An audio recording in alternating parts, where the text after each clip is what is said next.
recorded my apology yet. Coming into Champions been like? Has it just been this meteoric improvement where everything's coming together right here, right now? Yeah, I wouldn't say so. I think we played 2 major main tournaments online recently. Yeah.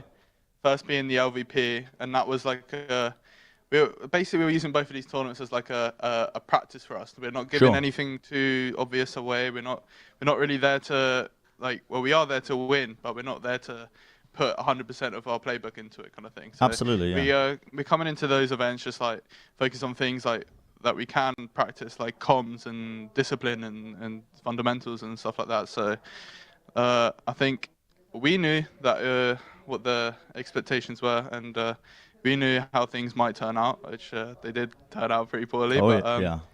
Yeah, so we've always been working on in the background on our actual playbook that we're ready to show here, and it's turned out pretty well. It's paid off. It's paid off big time as well. A big part of that has been you guys on Fracture as a map. It was always a big question mark for every team coming into the tournament. You're actually one of the few teams where you were revealing a bit of what you might be running on it over the course of like the tournaments that you were playing, like you were saying. I've been kicked out of the interview. What happened? Hello? Oh! Strikers are giving it all the talk was saying like, oh, we're going to beat everybody on Fracture as well. And the kind of mentality coming in was like, okay, well, we'll see where it goes.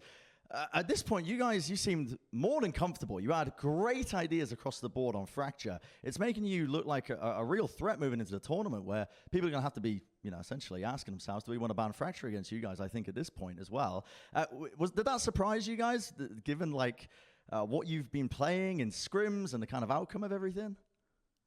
I think it was one of our hidden maps for sure. I think we showed a little bit of it before in Red Bull, and that actually helped us because it inspired the comp that we used today. So like we actually had a completely different idea, comp idea, but we played it back then, it felt nice, and we've worked on it since, and we've got it's just mainly come down to adding the protocols and the strategic background to it also.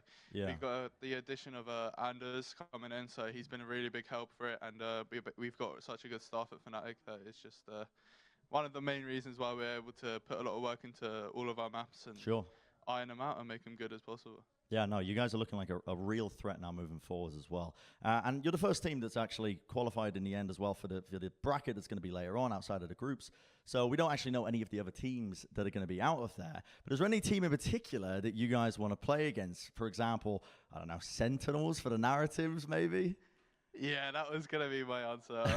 We want to play, I personally want to play Sentinels. We want to get our revenge, and I kind of want to make up for my EU flash I threw back in back in Iceland. So I want to play him again, and also prove that EU's better than NA. Oh sure, the region rivalry, exactly. Yeah, the region rivalry. No, I'm looking forward to it, man. Best of luck with the future as well. I won't keep you for too much long because I've just been getting kicked out and wasting your time. But yeah, appreciate the interview. Best of luck as well moving forwards with the rest of the tournament and everything else. And yeah, thanks for your time. Thank you very much. Enjoy your night.